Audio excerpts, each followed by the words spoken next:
ये बात 17वीं सदी की है। दिल्ली के मुगल बादशाह औरंगजेब बेहद गुस्से में है। वो चिल्ला रहा है कि गुजरात से क्या खबर आई है। क्या अब भी उस बुतखाने में काफिरों का हुजूम उमड़ रहा है? दरबारी डरा सहमा सा उसे समझा रहा है। जी आलम पनाह, सोमनाथ की महिमा फिर से बढ़ रही है।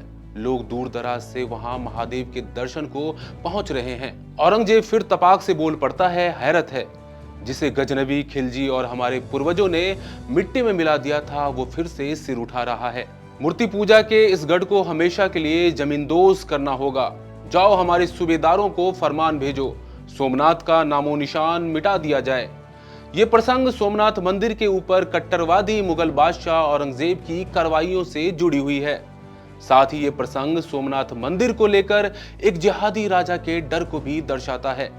सोमनाथ भारत के पश्चिमी तट पर खड़ा वो मंदिर जो केवल पत्थर और चूने की इमारत नहीं, बल्कि करोड़ों हिंदुओं की अटूट आस्था का प्रतीक है। इसे प्रभास क्षेत्र कहा जाता है, जहां लहरें महादेव के चरणों को पखारती हैं। लेकिन इस मंदिर का इतिहास जितना गौरवशाली है, उतना ही लहू से सना हुआ भी है।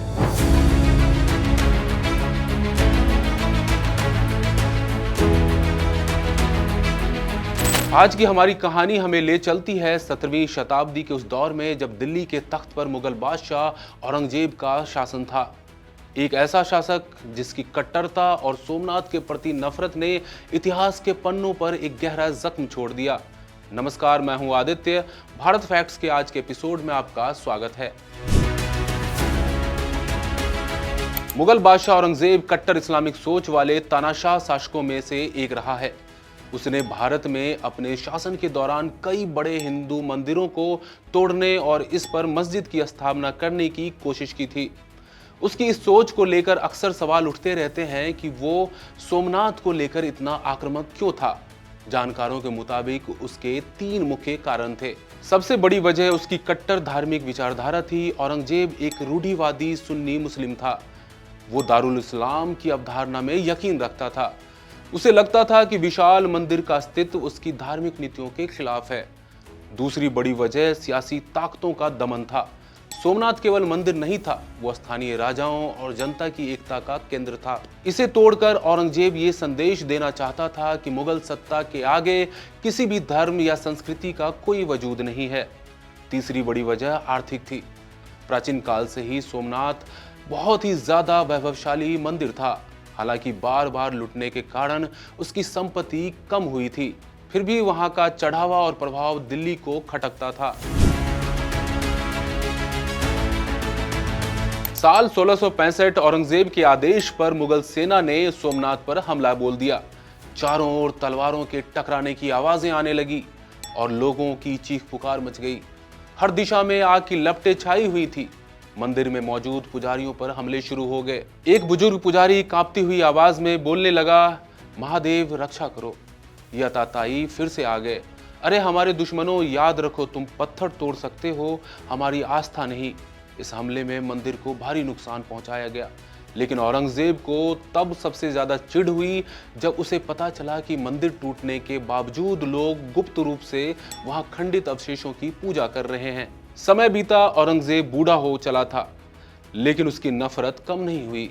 उसे खबर मिली कि सोमनाथ में फिर से पूजा शुरू हो गई। औरंगजेब फिर से भड़क उठा। उसने खत लिखा, अगर वहां फिर से सिर उठाया गया तो इस बार सिर्फ मंदिर नहीं टूटेगा, वहां की ईंट ईंट को मलबे में तब्दील कर दिया जाएगा, ताकि भविष्य में कोई वहां दोबारा सिर न झुकाए। 1700 में अपनी मौत से ठीक 1 साल पहले उसने एक बार फिर से सोमनाथ मंदिर को तुड़वाया। उसने वहां एक छोटी मस्जिद बनवाने की भी कोशिश की, ताकि वो जगह हमेशा के लिए विवादित हो जाए और हिंदू वहां से दूर हो जाएं। इन हमलों से सोमनाथ ने विनाश का वो तांडव देखा जो रूह कपा देने वाला था। मंदिर के मलबे को समुद्र में फेंक दिया गया। गर्भगृह वीरान हो गया। सदियों तक वो पवित्र स्थल खंडर बनकर समुद्र की लहरों को देखता रहा। औरंगजेब को लगा कि उसने सोमनाथ का अंत कर दिया है, लेकिन वो एक बात भूल गया था कि शिव अजन्मे हैं, अविनाशी हैं और तीनों लोक के स्वामी हैं। समय के साथ औरंगजेब मर गया। मुगल साम्राज्य मिट्टी में दफन हो गया। फिर आया 1947 का काल, जब भारत स्वतंत्र हुआ। तो लौह पुरुष सरदार वल्लभ भाई पटेल ने उस समुद्र तट पर खड़े होकर एक प्रतिज्ञा ली कि वो सोमनाथ मंदिर का फिर से निर्माण करवाएंगे। सरदार पटेल ने कहा कि इस मंदिर का पुनर्निर्माण भारत के अपमान का परिमार्जन होगा। जब तक सोमनाथ फिर से खड़ा नहीं होता, भारत की आत्मा अधूरी रहेगी। आखिर उनकी प्रतिज्ञा पूरी हुई और सोमनाथ मंदिर का पुनर्निर्माण करवाया गया। आज सोमनाथ का स्वर्ण शिखर औरंगजेब जैसे कट्टर बादशाहों की संकीर्ण सोच का एक करारा जवाब है। ये मंदिर गवाह है कि सत्ता और तलवार के दम पर आप पत्थर तोड़ सकते हैं, लेकिन जिस संस्कृति की जड़ें 1000 साल पुरानी हो, उसे मिटाना नामुमकिन है। औरंगजेब ने सोमनाथ को इसलिए बर्बाद करना चाहा क्योंकि उसे डर था उस श्रद्धा से जो हारना नहीं जानती। आज औरंगजेब इतिहास के अंधेरे कोने में है और सोमनाथ अपनी पूरी भव्यता के साथ सूर्य की पहली किरण का स्वागत कर रहा है। तो साथियों, आज के एपिसोड में बस इतना ही। ऐसी ही अनसुनी अनकही दास्तान के लिए देखते रहिए India.com। शुक्रिया।